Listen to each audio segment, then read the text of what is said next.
दोस्तों आज हम बात कर रहे हैं RTA. Right to education. Right to education मतलब शिक्षा का अधिकार, उसके लिए आवेदन चालू हो गए हैं मध्य प्रदेश में। तो आज हम बात कर रहे हैं, तो आपको गूगल पर चले जाना है और आरटीई एमपी पोर्टल पर आपको क्लिक कर देना है। जैसे मैं आपको इस पर क्लिक करूंगा मेरे सामने ये ओपन हो जाएगा। अब ये किसी में भी आप खोलेंगे तो आपका काम हो जाएगा। देखिए इस तरह से ये ओपन हो गया है।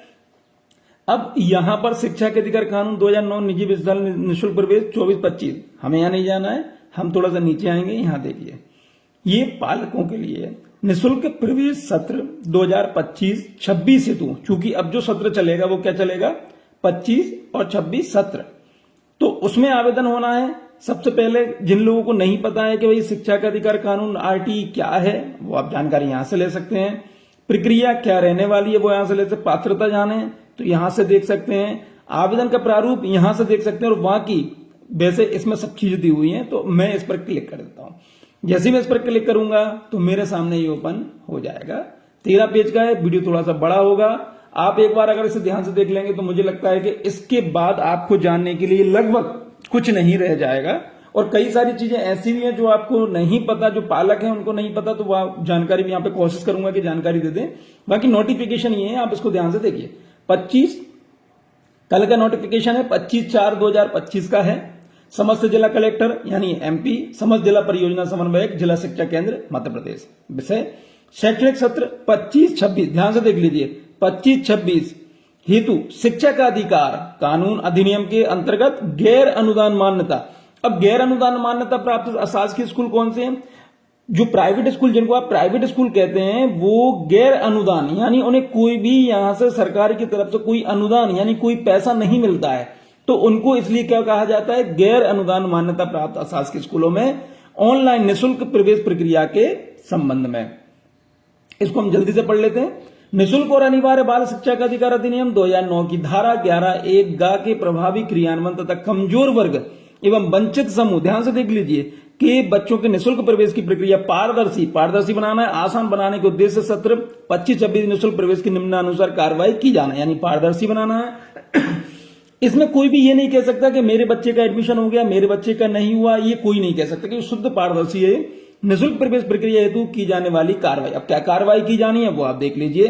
प्रवेश हेतु पात्र इच्छुक आवेदक अपने ग्राम, अब देखिए यदि आपको प्रवेश लेना है, यदि आप आवेदक हैं और आपको प्रवेश लेना है तो आप क्या करेंगे, अपने ग्राम या वार्ड, जो वार्ड है ग्राम जो भी है, पड़ोस, आस पड़ोस या विस्तारित थोड़ा सा दूर पड़ोस के गैर अनुदान मान्यता प्राप्त प्राइवेट स्कूलों में पोर्टल पर कक्षावार प्रदर्शित स्कूलों में, जो आप पोर्टल पर जब आप जाएंगे, जैसे एमपी लाइन पर जब आप जाएंगे तो आपको पोर्टल पर दिखेंगे प्रदर्शित स्कूलों में निःशुल्क प्रवेश हेतु अपनी समग्र आईडी, जो चाइल्ड आईडी है, आप समग्र आईडी जो आईडी है वो आप लेके जाएं, एवं आधार सत्यापन में आप सत्यापन करा लें, करके ऑनलाइन आवेदन दर्ज कर सकेंगे।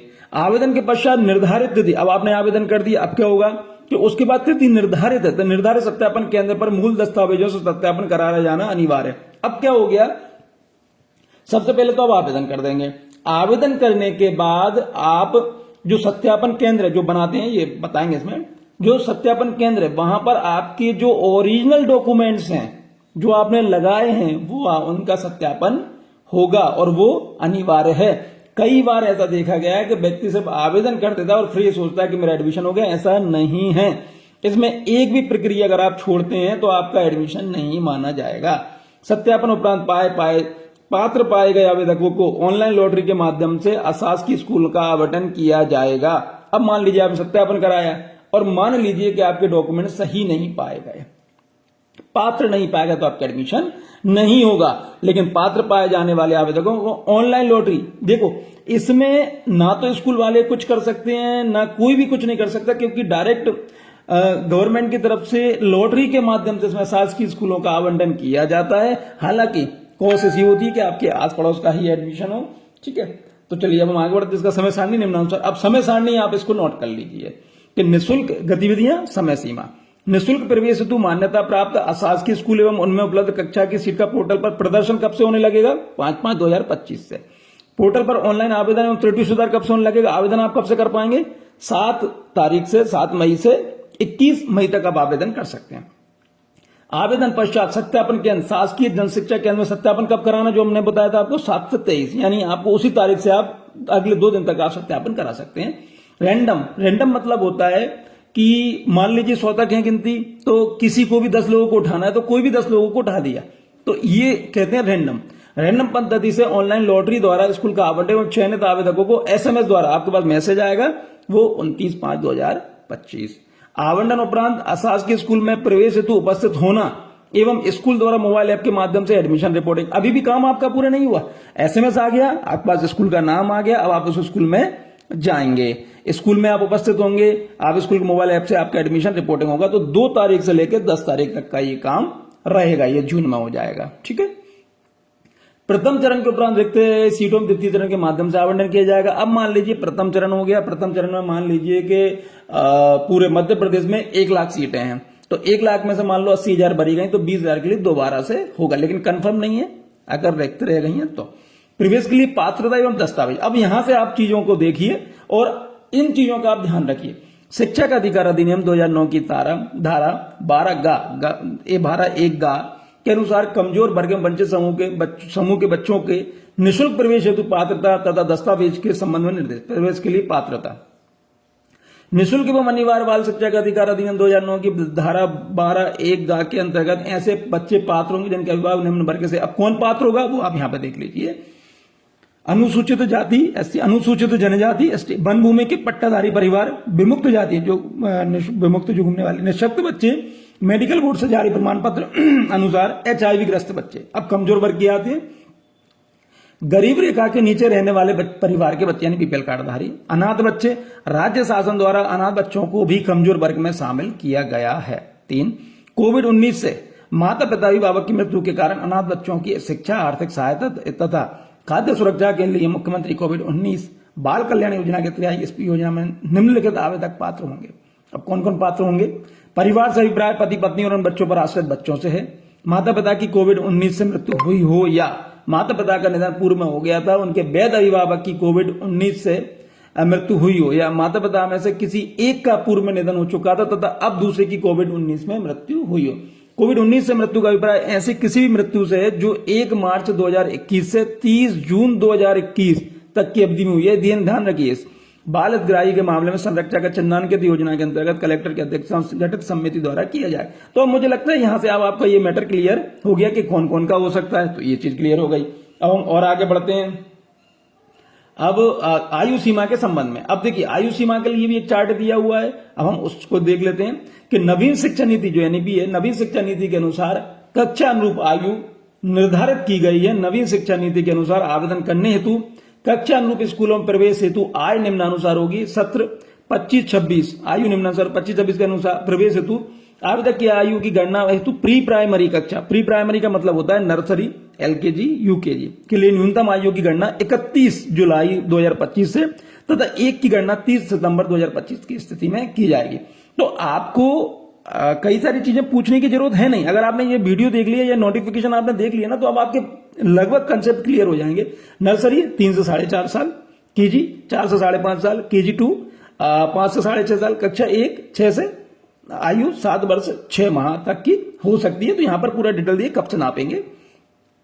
प्रवेश के लिए आवश्यक दस्तावेज, अब वंचित समूह, तो वंचित समूह में अनुसूचित जाति, अनुसूचित जनजाति, विमुक्त जाति के लिए बच्चों के लिए पालक अभिभावक के राशन कार्ड में उल्लेखित जाति या अन्य कोई शासकीय दस्तावेज जिससे अनुसूचित जाति, अनुसूचित जनजाति, विमुक्त जाति होने का उल्लेख हो, प्रारंभिक दस्तावेज मान्य होगा।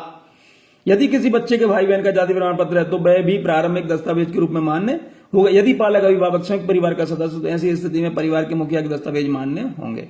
विमुक्त जाति, अब विमुक्त जाति देखिए, विमुक्त जाति में शामिल है बंजारा, हावड़ा, भाटू, चंद्रवेदिया, बैरागी, कंजर, सांसी, बंछड़ा, मोगिया, कालबेलिया, भानमत, बगरी, नट, पारदी, बेदिया, कुछ बंदिया, बजोरिया, कबूतरी, संधिया, पासी, धनगर एवं सनोरिया में शामिल पालक के बच्चे होंगे। ठीक है, और बच्चों के पालक अभिभावक के नाम जारी वनग्राम का पट्टा है वनाधिकारी अधिनियम के अंतर्गत जारी अधिकार पत्र प्रवेश के लिए मान्य होगा। विकलांग बच्चों के लिए जिला मेडिकल बोर्ड द्वारा जारी विकलांग प्रमाण पत्र प्रवेश के लिए मान्य होगा। HIV ग्रस्त बच्चों की स्थिति में बच्चे का जिला मेडिकल बोर्ड द्वारा जारी मेडिकल प्रमाण पत्र मान्य होगा। कमजोर बच्चों के लिए BPL कार्डधारी जो हैं उनके लिए होगा। यदि दस्तावेज संयुक्त परिवार के मुखिया के नाम है तो यह दस्तावेज मान्य होगा। आवेदक का BPL कार्ड जिस जिले का है केवल उसी जिले में प्रवेश आवेदन हेतु मान्य होगा। सत्यापन अधिकारी का दायित्व है कि आवेदक को सुधार दिए पात्र किए जा रहा है, उसका वैध एवं जीवित बीपीएल कार्ड होना चाहिए।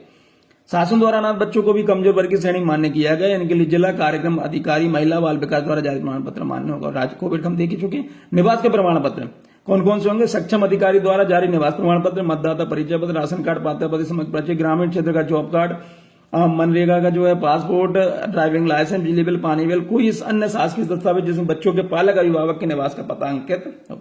जन्मतिथि के संबंध में पात्र दस्तावेज, सबसे पहला जन्म प्रमाण पत्र, सबसे पहली चीज है जन्म प्रमाण पत्र। बाकी ये बालक की आयु से माना जाएगा। तो ये अस्पताल सहायक नर्स, प्रशाविका, मिडवाइफ, एएनएम का रजिस्टर्ड रिकॉर्ड, आंगनबाड़ी का रिकॉर्ड, पालक अभिभावक के बच्चे की आयु का स्वघोषणा पत्र। तो इन चीजों को ध्यान रखिए। प्रचार प्रसार अब ये करना है, ये तो स्कूलों के काम है। निःशुल्क प्रवेश हेतु कक्षा और उपलब्ध स्कूलों का प्रदर्शन। तो जब आप फॉर्म भरेंगे तो उस टाइम पे आपको ये स्कूलों के नाम दिखाई दे जाते हैं। निःशुल्क प्रवेश हेतु स्कूलों का प्रदर्शन, और निम्न अशासकीय स्कूलों के प्रवेश प्रक्रिया में सम्मिलित नहीं किया जाएगा।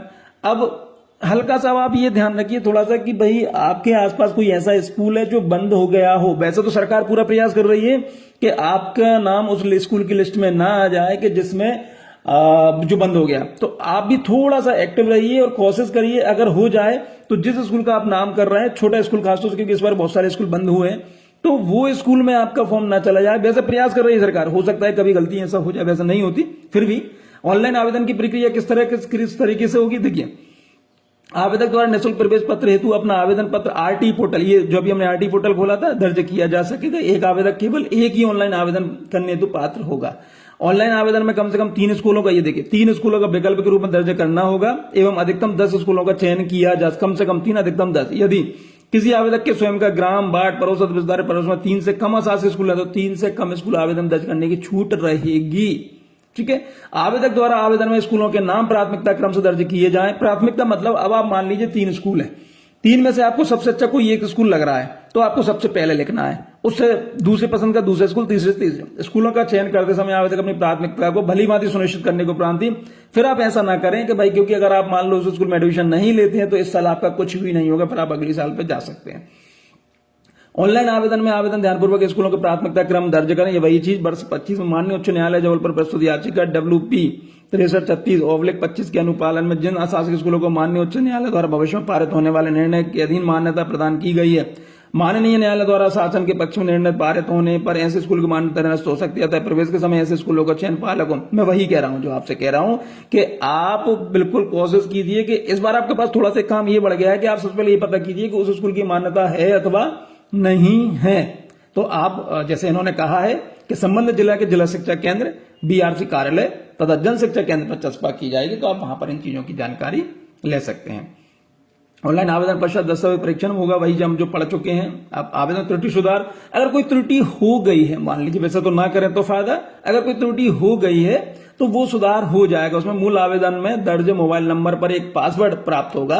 इस OTP को दर्ज करते हुए आवेदक स्वतः अपने आवेदन त्रुटि सुधार कर लॉग कर सकेंगे। ऑनलाइन आवेदन के पश्चात सत्यापन, जो हमने कहा है आपको वहीं जाना है। सत्यापन न कराए जाने पर, ये देखिए, मूल दस्तावेजों का सत्यापन न कराए जाने पर आवेदन स्वतः ही निरस्त हो जाएगा। मैं वही कह रहा हूं कि जब तक बच्चे का एडमिशन स्कूल में ना हो जाए तब तक आप बिल्कुल पूरी जो प्रोसेस है उसको फॉलो करते रहिए, उसको ध्यान में देखते रहिए। ऑनलाइन लॉटरी के माध्यम से स्कूल का आवंटन, जो हम देख चुके हैं, बिल्कुल पारदर्शी, इसमें आप कुछ भी नहीं कर सकते, कोई कुछ भी नहीं कर सकता, डायरेक्ट वहीं से होता है। आवेदक को स्कूल का आवंटन की सूचना एवं आवंटन पत्र डाउनलोड करना। ऑनलाइन लॉटरी प्रक्रिया के उपरांत आवंटित स्कूल की सूचना आवेदक को उसके पंजीकृत मोबाइल, जो आपने मोबाइल नंबर दिया है, देखिए जब तक आप ये काम कर रहे हैं तो मोबाइल नंबर अपना अपडेट रखिए, ऐसा ना हो कि वो बंद हो जाए किसी कारण। SMS के माध्यम से प्राप्त होगा। आवेदक अपना आवंटन पत्र पोर्टल के स्वयं ही डाउनलोड कर सकें, खुद ही आप डाउनलोड कर पाएंगे।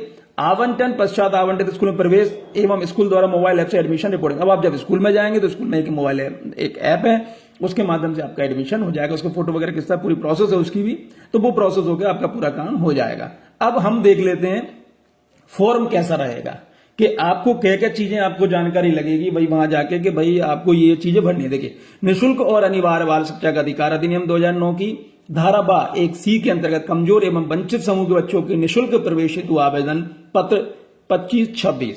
प्रवेशार्थी का विवरण, कृपया संपूर्ण जानकारी इंग्लिश कैपिटल एस इन आधार कार्ड लेटर से भरें। अब देखिए क्या होता है कि हम ऊपर तो पढ़ते ही नहीं है, लेकिन आपको ध्यान से पढ़ना है।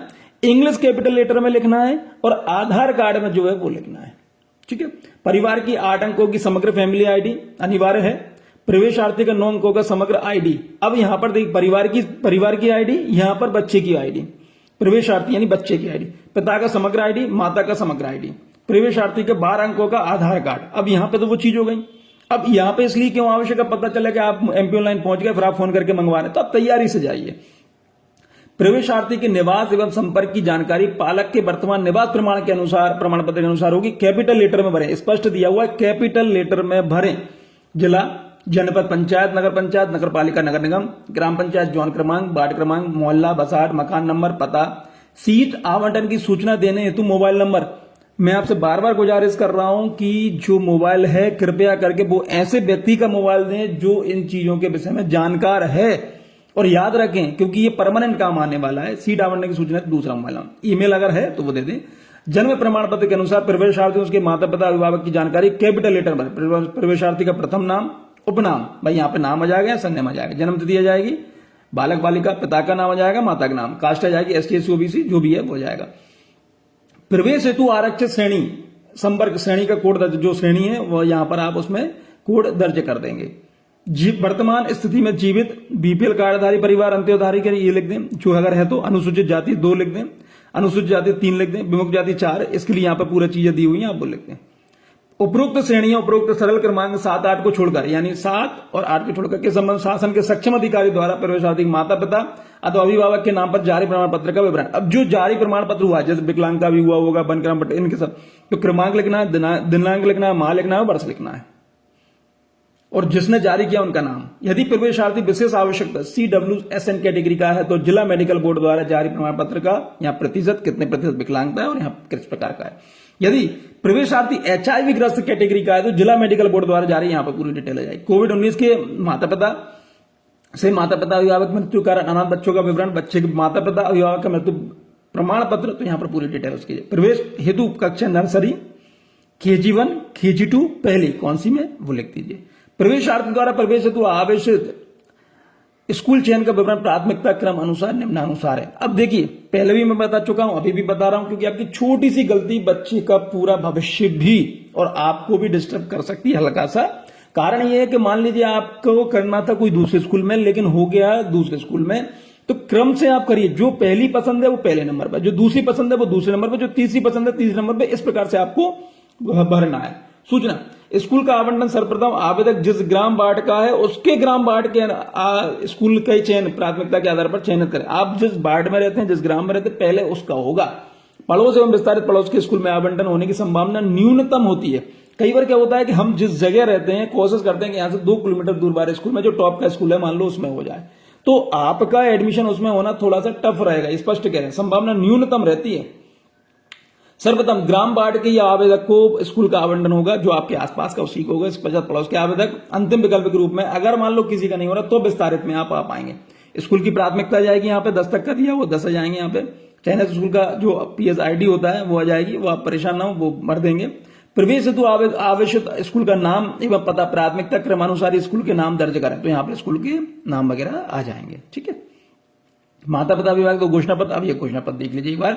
मैं शपथ पूर्वक घोषणा करती हूं कि आवेदन में मेरे द्वारा दर्ज प्रवेशार्थी स्वयं के संबंध में दी गई समस्त जानकारी सही है। मेरे द्वारा एक ही आवेदन किया जा रहा है, अन्य आवेदन नहीं किया गया है। मैं शपथ पूर्वक घोषणा करती हूं कि आवेदन पूर्व में शिक्षा का अधिकार अधिनियम की धारा 12(1)(c) के अंतर्गत किसी भी प्राइवेट स्कूल में निःशुल्क अध्ययन नहीं किया गया। ये पहले आप बता रहे हैं, पहले नहीं किया गया, एवं वर्तमान में किसी प्राइवेट स्कूल में अधिनियम की धारा और इसके तहत पढ़ भी नहीं रहा है। मतलब अगर आपका बच्चा पढ़ रहा है या पहले पढ़ चुका है तो आप इसमें आवेदन नहीं कर सकते, ये आप ऐसा कह रहे हैं।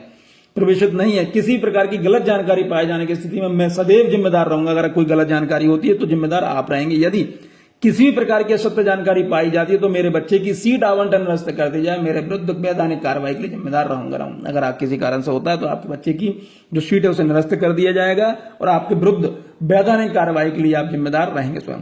आवेदन प्रस्तुत करने का दिनांक, माता पिता का अभिभावक का नाम, आवश्यक सूचना। अब यहां पर जो आवश्यक सूचना दी हुई है आप उसको एक बार ध्यान से देख लीजिए क्योंकि ये आवश्यक ही है। आवेदक पूर्व में शिक्षा का अधिकार अधिनियम की धारा 12(1)(c) के अंतर्गत किसी भी प्राइवेट स्कूल में निःशुल्क अध्ययन किया है अथवा वर्तमान में किसी प्राइवेट स्कूल में अधिनियम की धारा 12(1)(c) के अंतर्गत निःशुल्क प्रवेश है तो आवेदन करने तो पात्र नहीं। अगर आपका बच्चा पहले कहीं पढ़ रहा था या वर्तमान में भी कहीं पढ़ रहा है तो आप आवेदन नहीं कर सकते। आवेदन ऑनलाइन आवेदन करने के उपरांत पावती में सत्यापन पत्र अपने पास, जो भी आपके पास आवेदन कर रहे हैं उसके उपरांत पावती जो मिलती है, सत्यापन प्रपत्र जो मिलता है वो आपके पास सुरक्षित रखें। ऑनलाइन आवेदन करने के पश्चात आवेदक द्वारा आरटी पोर्टल में सत्यापन प्रपत्र डाउनलोड किया जाएगा एवं निर्धारित दिनांक तक आवेदन पत्र में अंकित जानकारी के अनुसार मूल दस्तावेज, फोटो सत्यापन प्रपत्र एवं आवेदन प्राप्ति की ऑनलाइन पावती सहित अपने आवेदन में चयन किए गए जन शिक्षा केंद्र है वहां पर सत्यापन हेतु वहां पे आपको जाना होगा। ऑनलाइन आवेदन के पश्चात निर्धारित समय में मूल दस्तावेज सहित सत्यापन हेतु उपस्थित होना अनिवार्य है। निर्धारित समय अवधि में दस्तावेज सत्यापन हेतु उपस्थित नहीं होने पर अगर आप जो समय दिया गया है उसके हिसाब से नहीं होंगे तो आपका निरस्त मान लिया जाएगा। सत्यापन के समय प्रवेशार्थी का नाम, पिता का नाम, जन्म दिनांक, निवास के प्रमाण की जानकारी, आरटी कोटा का अंकित जानकारी एवं मूल दस्तावेजों में मिलान न होने की स्थिति में आवेदन मतलब जो भी आप जानकारी भर रहे हैं जो उसमें दी हुई है वही भरें। आवेदन पत्र में मोबाइल नंबर 1 दर्ज किया है। सत्यापन के समय इस मोबाइल नंबर पर ओटीपी आएगा अतः इस मोबाइल के साथ ले जाना अनिवार्य। मतलब जो मैंने आपसे कहा था वही है। एक प्रवेशार्थी द्वारा एक ही आवेदन प्रस्तुत किया जाएगा। यदि एक से अधिक आवेदन प्रस्तुत किया जाएगा तो आवेदन निरस्त हो जाएगा। तो इस तरह से है। तो जो लोग आरटी में एडमिशन कराना चाहते हैं बच्चों का वो बिल्कुल इसको एक बार ध्यान से देख लें, समझ लें और उसके बाद ही आवेदन करें। और जिसको जानकारी ना हो और कोशिश कीजिए कि यदि आप वास्तव में मदद करना चाहते हैं किसी की और वो भी इस चीज के लिए कि लोग पढ़ें, तो ये एक ऐसी मदद होती है कि जो फ्री होती है।